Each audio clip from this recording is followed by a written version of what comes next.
Welcome to another deep dive. We're going back in time today, back to the year 2000. Ooh, Y2K. Exactly. And Yeah. we're diving into the world of JFK assassination research as it was then. So think Kennedy Assassination Chronicles, Volume 6, Issue 3. A real time capsule. We get to see what researchers were talking about, debating, even remembering some figures we've lost since then. It's a snapshot of a specific moment in the investigation. And right away, we bump into the Judas Baker controversy. Yes, Judith For Baker. anyone who's not familiar. Yeah, fill us in. Baker claimed to be Lee Harvey Oswald's lover and hinted she had information that could, solve the assassination. Right, and the editor of this magazine, well, he's pretty skeptical. Understandably. Yeah. He compares Baker to other figures in the JFK research world who had these really colorful theories, but ultimately theories that couldn't be backed up. You know what I mean? Makes you think, how do these really dramatic claims, whether they're true or not, how do they affect the search for the truth? In a case as complex and sensitive as JFK's assassination, It's a double-edged sword, isn't it? On one hand, they can really grab the public's attention and maybe even spark some new leads. But they can also muddy the waters with misinformation and distractions. right.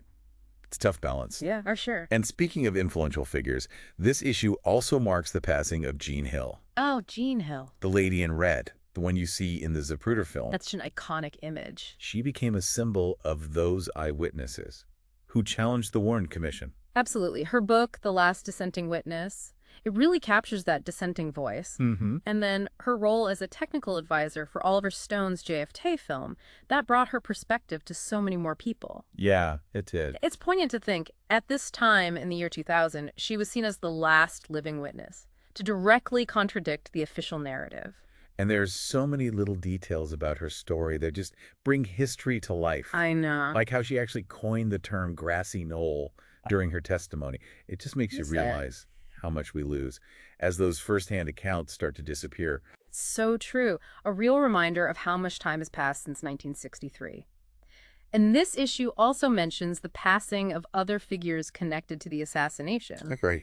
People like Jackson N. Krill. I don't recognize that name. He was a high-ranking Secret Service official. And then there's Gerald F. Custer, Okay. the X-ray technician at JFK's autopsy. Wow. He's the one who claimed to have X-rayed the body before Jackie Kennedy even arrived at Bethesda. And they even mentioned Joseph A. Ball, Right. one of the attorneys on the Warren Commission. He actually wrote a lot of their report. It's a stark reminder, isn't it? We're losing those direct connections to that day, Yeah. making primary sources like this magazine and meticulous research all the more important. Absolutely. Which brings us to one of the biggest debates, the single bullet theory, or SBT, as it's often called. This issue actually goes into the House Select Committee on Assassination's attempts to validate the SBT. Using marksmanship tests. Yeah, but it seemed like those tests didn't go quite as planned, did they? Sounds like they had trouble recreating the whole shot sequence, Mm-hmm. even in a controlled environment. And that's just the tip of the iceberg. The article really dives into all the problems with the SBT, like the pristine condition of the so-called magic bullet. Yeah, what about that?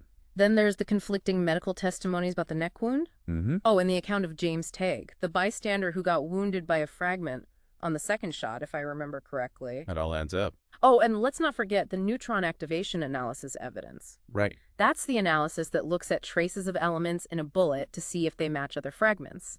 It was supposed to be scientific proof for the SBT, but the article argues it's anything but conclusive. So if the SBT is so shaky, what does that mean for the Warren Commission's whole lone gunman conclusion? It definitely casts some serious doubt on their narrative, wouldn't you say? For sure. It's like the whole foundation starts to wobble. Yeah, exactly. And speaking of investigations that challenge the Warren Commission, this issue also looks at Jim Garrison's pursuit of Clay Shaw. Oh, right. Clay Shaw. He was that prominent New Orleans businessman. Garrison believed he was involved in a conspiracy to kill JFK. A big accusation. Huge. But what's interesting here is the article focuses on what happened after Shaw was acquitted. What do you mean? Garrison didn't just give up. He actually brought perjury charges against Shaw. Oh, wow. Yeah, claiming that Shaw lied under oath Yeah. about his connections to Lee Harvey Oswald. And David Ferry. Wait, remind me, who was Ferry again? Oh, Ferry was a fascinating character, a pilot linked to anti-Castro groups. He had a history of, shall we say, unusual behavior. Right. So if Shaw knew both Ferry and Oswald, that throws a major wrench into the lone gunman theory. Yeah. It would mean Oswald wasn't acting alone.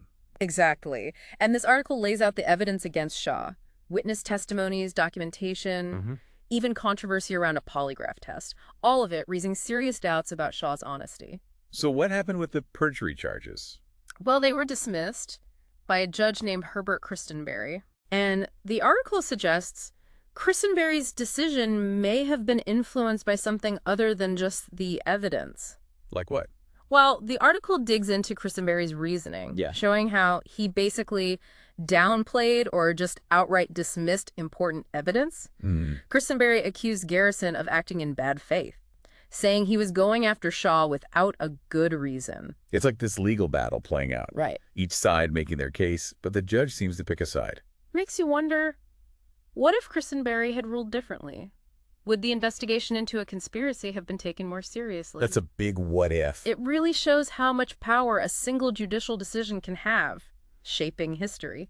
And the article doesn't let the media off the hook either. No. Saying they often painted Garrison as this sort of rogue DA. Which just added to the problem. Exactly. Yeah. Makes you think about how much the media influences public perception. Especially today, right? Absolutely. It's like, whose version of the story are we really getting? That's the key question, isn't it?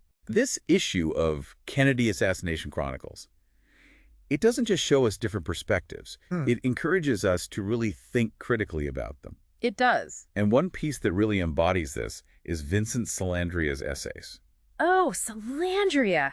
A fascinating figure. His essays were later put together in a book called False Mystery. Right. He was one of the first to publicly challenge the Warren Commission's findings. Yeah, I remember that. And his essays, they offer this really unique perspective. Tell me more. Well, he suggests the government might have intentionally planted evidence that hinted at a conspiracy. Really? But why would they do that? He argues it was a way to control the narrative, to create a false mystery that would distract researchers from the real truth. Wow. It's like a magician's trick, misdirection. So he's saying we're all so focused on the how of the assassination, the details. Right, the mechanics. We're missing the bigger picture, the why. Exactly. And Salandria believed finding that why, understanding the motives, the power dynamics, that's what would lead us to the truth. He saw JFK's assassination as a turning point, a moment when the balance of power shifted. In a dangerous direction. Exactly. And that idea echoes throughout this whole deep dive, doesn't it? It really does. The assassination wasn't just this isolated event. It was the start of a web of cover-ups, misinformation, power struggles. It's a legacy that we're still dealing with today. And this issue from the year 2000, it gives us a glimpse into that struggle as it was unfolding. A real window into the past. And the questions they were grappling with then, well, they're still relevant today. It's amazing, isn't it? This issue, it's not just articles. It's like this whole community of researchers grappling with these huge questions about the assassination. Yeah, and the weight of history. Exactly. It's like we're right there with them, trying to piece together this incredibly complex puzzle. One article that really gets into that struggle is Joe Biles' piece on the single bullet theory. Oh, Biles, yeah. He goes all in on the House Select Committee on Assassinations, their attempts to prove the SBT. He picks apart their logic, their methods. He's not holding back. Not at all. He gets really detailed about those marksmanship tests they did, showing how even the best shooters couldn't replicate Oswald's supposed shots in the time the Zapruder film allows. It's a tight time frame. And Biles brings it all back to that core question. Is the SBT even possible? Right. He breaks it down. The magic bullet, its condition, the medical evidence about the neck wound. And then there's James Tague. Oh, right, Tague. The bystander who was wounded. His account adds another wrinkle to everything, especially considering how few bullets Oswald supposedly fired. Biles even tackles the scientific evidence. Specifically, the neutron activation analysis. NOAA. Right. That was often presented as, like, ironclad proof for the SBT. The smoking gun. But Biles argues the data just isn't that clear-cut. This is where it gets a bit technical. It does, but Biles explains it well. Basically, the magic bullet doesn't match up chemically with the other fragments they found. Interesting. So it raises a question. How much should we really rely on scientific evidence in a case like this? Especially when people can interpret it in different ways. It's tough, isn't it? We want science to give us the truth. The facts. But we have to remember, every analysis has its limitations. And there's always the potential for bias. Exactly. Biles really emphasizes that. We need to think critically, even when it seems like we have hard scientific data. Question everything. To a degree. But look deeper. Consider all the angles. So after Biles' critique, where does that leave the single bullet theory? It feels like one of the main supports for the lone gunman idea has been, well, weakened. No doubt about it. It makes you question the Warren Commission's conclusions, rethink the whole story. And this issue of the Chronicles also looks back at Jim Garrison's investigation Garrison. and his pursuit of Clay Shaw. What I find so interesting here is the focus on what happened after Shaw's acquittal. What do you mean? Garrison didn't give up. He went after Shaw with perjury charges, Wow. claiming Shaw lied about his ties to Oswald and Ferry, under oath. And those connections, those are important. Crucial. Ferry was a strange guy. Pilot? Linked to anti-Castro groups. A history of odd behavior. Right. If Shaw knew both Ferry and Oswald, that blows the lone gunman theory wide open. It means Oswald wasn't alone. Exactly. And the article goes through the evidence against Shaw. Witness statements, documents, even a whole controversy about a polygraph test. It sounds like Garrison had a lot to go on. He did, but it gets complicated. Oh.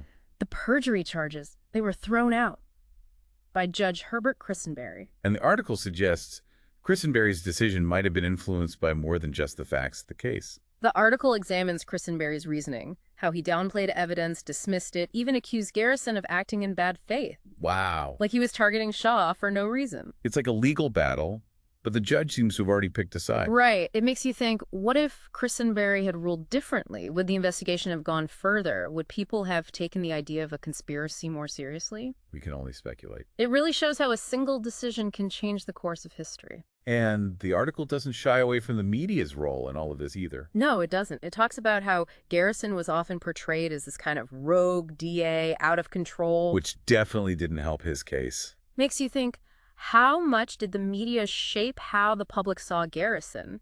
Were they fair to him?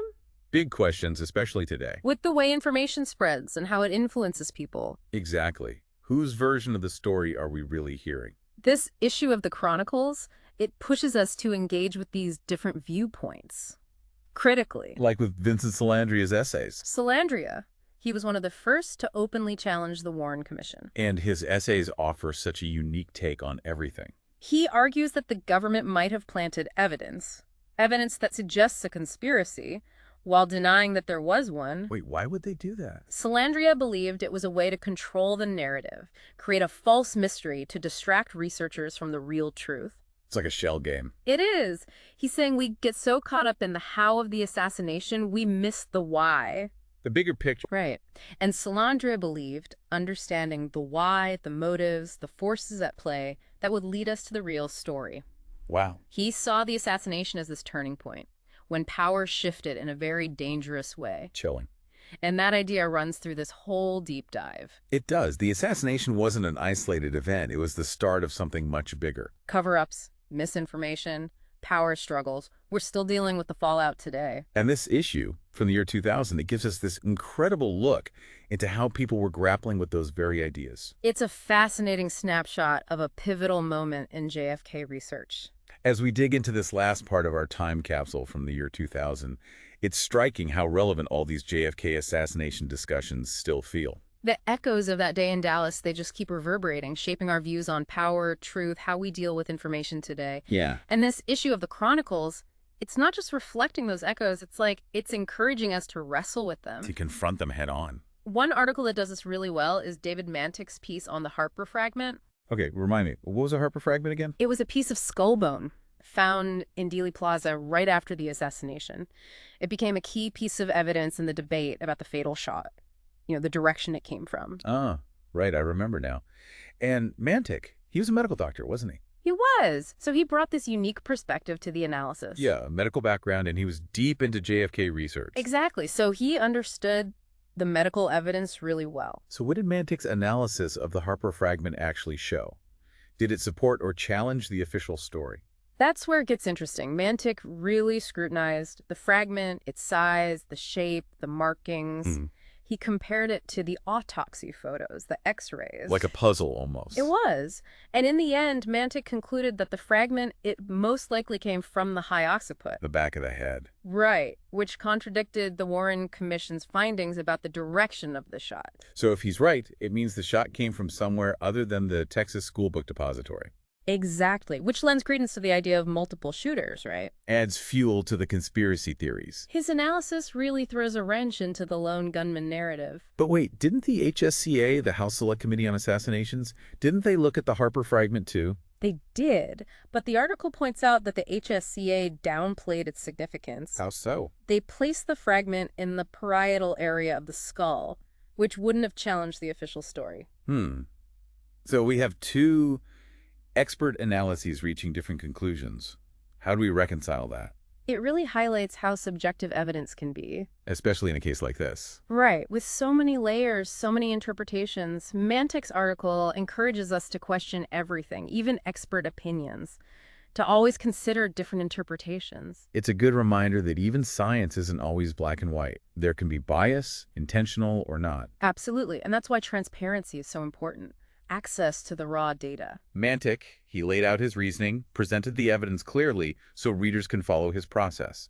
Exactly. That transparency is key. It lets each person form their own conclusions. This is why access to those primary sources is so vital for JFK research. I agree. We need the original documents, the data, not just someone's interpretation. Mantic's article embodies that spirit of critical inquiry, doesn't it? It does. It's not about blindly accepting conclusions. It's about engaging with the evidence, drawing your own conclusions. And that's a theme that runs through this entire issue of Kennedy Assassination Chronicles, wouldn't you say? Absolutely. It's not just about presenting information. It's about making us think critically, empowering us to be part of the search for truth. And as Salandria argued so eloquently, that search goes beyond the how of the assassination. It delves into the why. Right. The motives, the power dynamic. What was really behind it all. Salandria's essays, they're like a call to action. To look beyond the surface, to grapple with the complex realities of power. Corruption, the manipulation of information. It's all connected. He believed that understanding the why was crucial to preventing similar tragedies from happening again. A powerful message, especially today. In a world struggling with misinformation and that loss of trust. This look back at the year 2000, it reminds us that the search for truth is never really over. It's a constant process. And critical thinking is our most powerful tool. A legacy that goes beyond the JFK assassination. It shapes how we approach history, politics, knowledge itself. As we wrap up this deep dive into these articles from 2000, I'm curious. Yeah? What stood out to you? What connections did you make to our world today? These are the questions that keep history alive, relevant. Keep exploring, keep questioning, never stop seeking truth. Well said. Until next time.